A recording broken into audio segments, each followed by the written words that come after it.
The mind builds the best case is the mind most capable of using that case against itself. You are very good at this, at reframing, at finding the angle, at making the outcome acceptable. That skill is real.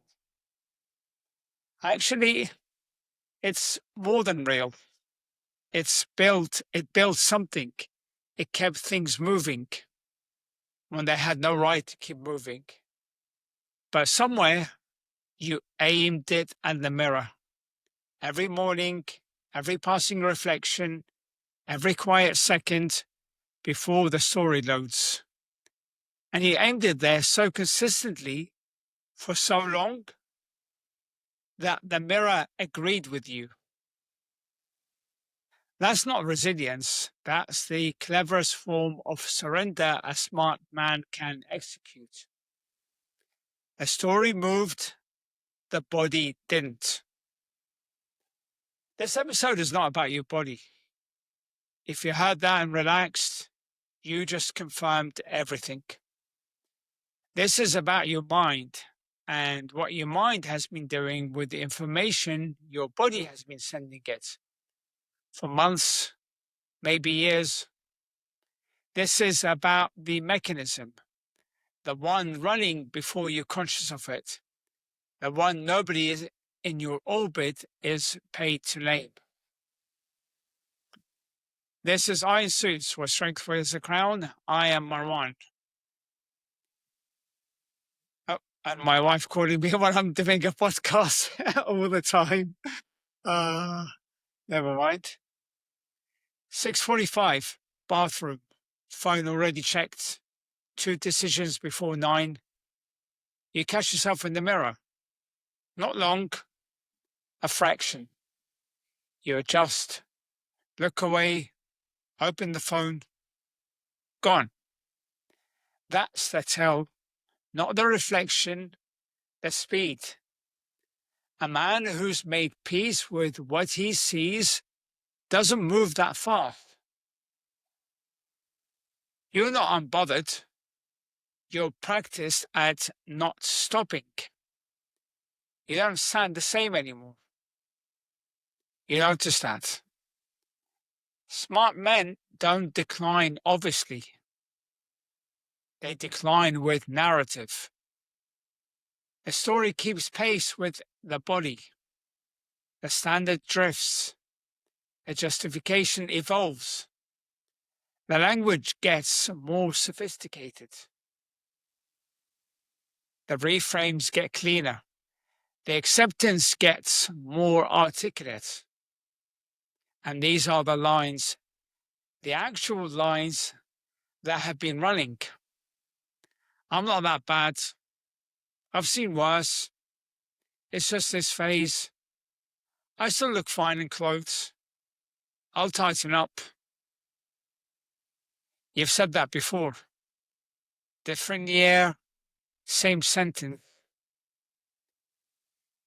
You know exactly how long it's been. You've known for a while. These aren't weak statements. They are intelligent statements. Built by a mind that is very good at building cases. That is the problem. The same intelligence that built the company has been managing your perception of what you see in the mirror. Doing it so cleanly, you may have genuinely stopped seeing the gap, not because the gap isn't there, because your mind closed it in a narrative where it's much easier to close than in the body. Narratives age better than bodies. That's not a comfort. That's the trap. This isn't decline. It's maintenance of a lower standard. You've been saying, I'll sort it for a year, two, same sentence, different calendar. The line in your head right now is probably something like, I'm at peace with where I am. I've done enough. I don't need to look like I'm 25. Nobody said 25. That comparison is a deflection. You know it is. This is about the standard you set for yourself in the part of your mind where the narratives don't fully reach. You know that place, late, house quiet, nothing to present to anyone. When the room isn't watching, that's where the measurement is still running. It never stopped. You just stopped listening to the readouts. In that place, is everything actually fine? Or is it the peace?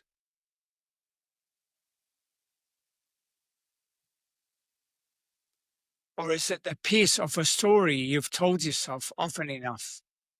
It started to feel like a conclusion. You don't have peace. You have repetition. You've repeated the acceptance so many times, it's settled into something that feels like a resolution. It isn't. It's just old. You're not at peace. You are practiced. Practiced things feel like peace. They're not the same thing. There's a moment, you know exactly which one. Getting dressed, something that matters, a room with people in it who read rooms. You reach for the suit. Half a second, not long enough to name, not long enough to act on. A quiet calculation, fit, carry, whether the jacket sits the way it used to. You adjust the shirt before you turn to the full mirror. You check it without looking like you're checking it. Then you move on. You always move on. But that half second exists every single time. And you pay a small tax on it. Every room, every entrance, every handshake with someone who reads bodies before they read reputations. The tax isn't visible, but you're paying it. And the room is collecting it. Nobody says it, but they see it. The people closest to you see it. The rooms you walk into see it. Nobody says it because you built a life where nobody corrects you. Not even you. Not even you. Especially you. Here's the precise thing that happened. Between the man you believed yourself to be and the man in the mirror, two options. Close the gap or close the distance between your self-image and the mirror. Closing the gap requires effort, consistency, discomfort, time. Closing it in the narrative requires only language. And language is what you're best at. So the narrative moved. The self-image adjusted. The mirror got reinterpreted. And the gap remained unchanged, just newly acceptable. You didn't fix it. You fucking explained it. You didn't accept it. You adjusted what acceptable means. You didn't fall off. You adapted to less. A man who solves problems and a man who narrates them into acceptability look identical from the outside. But one of them is still carrying the problem. Everywhere he goes, in the one place narrative cannot reach.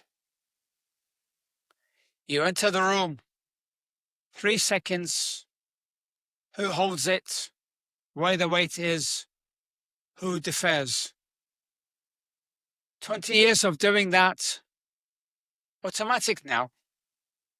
You used to walk in like the outcome was already decided. That walk has a cost now. Small, fractional, deniable. Rooms read bodies before they read reputations. Before the pitch, before the handshake. The room reads you before you said the word. You noticed. You always notice. You just have a very good story about why it doesn't matter. You think it's contained. It's not. It's in your presence. It's in your energy. It's in the authority you carry into rooms versus the authority you used to carry. You felt the difference for a while. You just have a story for that too. Language is the cleanest way to hide a collapsing standard. Standards don't drift.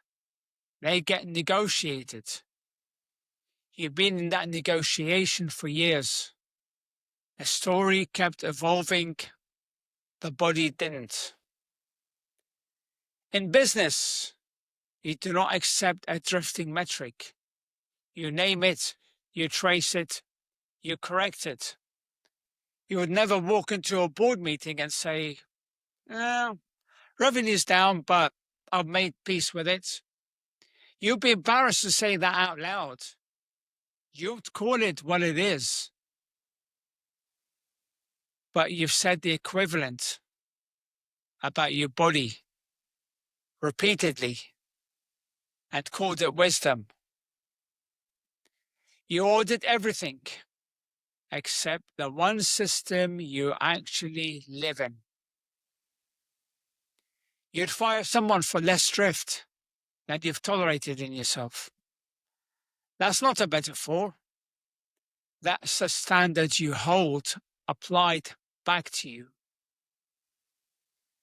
You didn't fall off. You chose easier. And you kept choosing it. And you kept choosing it every single day until easier became the baseline. Business precision, physical drift. You decided they can coexist. They can. They just both make a statement. The reframe mechanism is not unique to you. Psychologists call it motivated reasoning.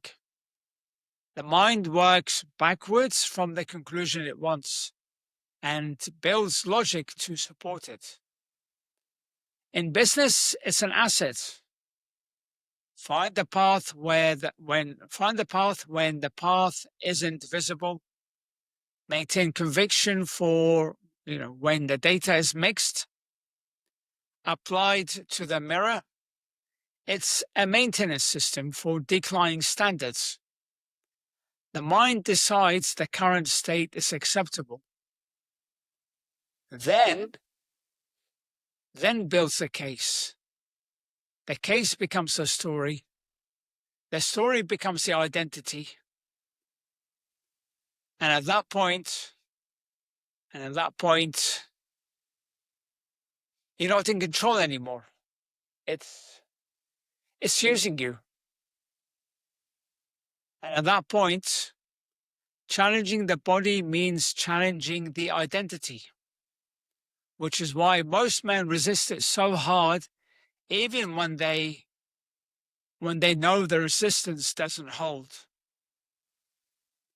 Someone close, your wife, maybe a partner who knows you well, an offhand observation, not aggressive. You don't get defensive, too obvious. You reframe it immediately. She doesn't understand the load right now. He is not operating at this level. The comment lands, the mechanism closes over it. Like water over a stone, instantly. You didn't reject it. You processed it into something manageable. That's not strength. That's the lock. The strongest lock on a cage is always the one that the man inside instilled himself. That's my wife calling me while I'm doing a podcast again. I don't know how many times I need to repeat it. That I'm doing a podcast. Never mind. Women, hey. Every man at your level has the same mechanism, the same capability for reframe, the same intelligence available to point in either direction. The difference is whether you're using the mechanism or the mechanism is using you. Right now, it's using you. The same architecture that makes you lethal in a boardroom, it's the same architecture protecting the one area of your life that most needs to be challenged. Once you see this, you don't get to call it fine anymore. Now it's not a gap. Now it's a choice. Every day you don't act on it, it's not inertia. It's a decision you're making right now. The shift required is not motivation, not a program, not a dramatic moment. It is honesty.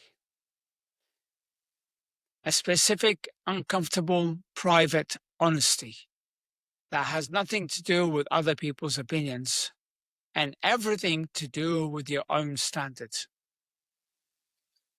Not the standard you articulate, the one you actually hold, the one beneath a narrative, the one that knows the difference between peace and surrender.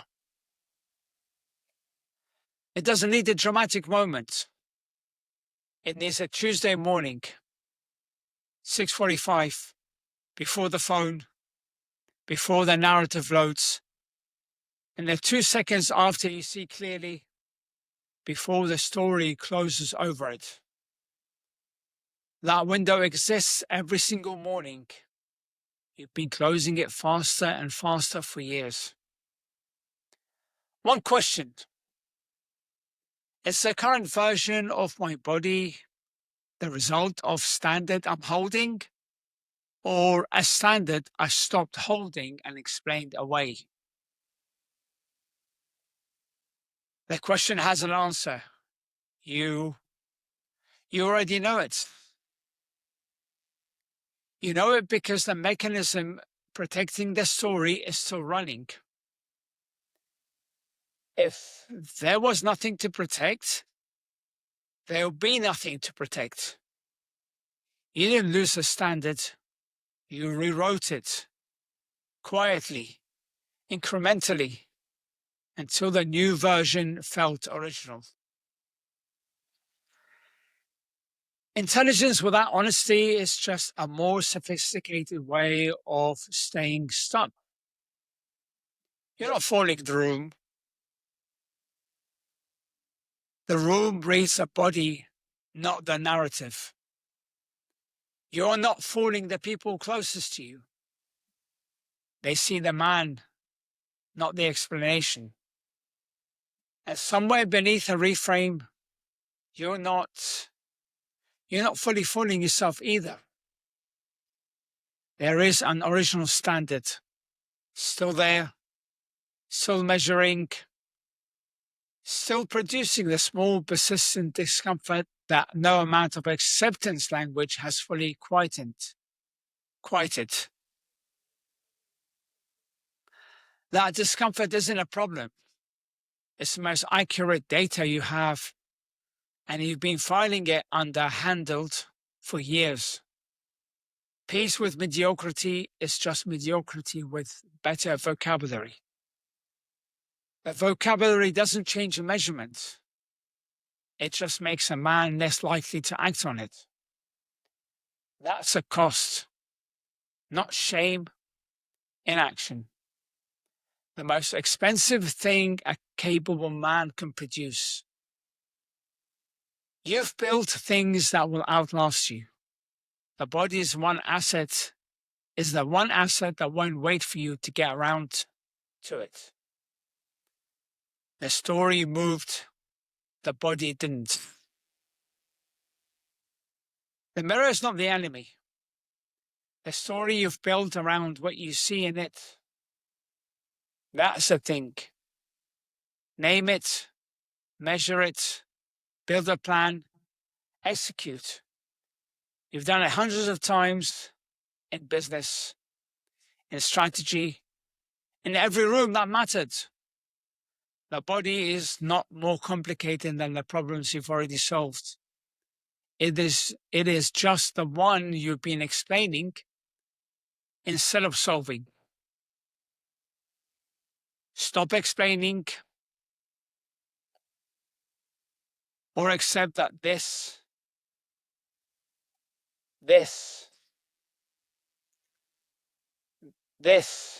is who you are now. The story moved, the body didn't. This is Iron Suits, where strength wears a crown.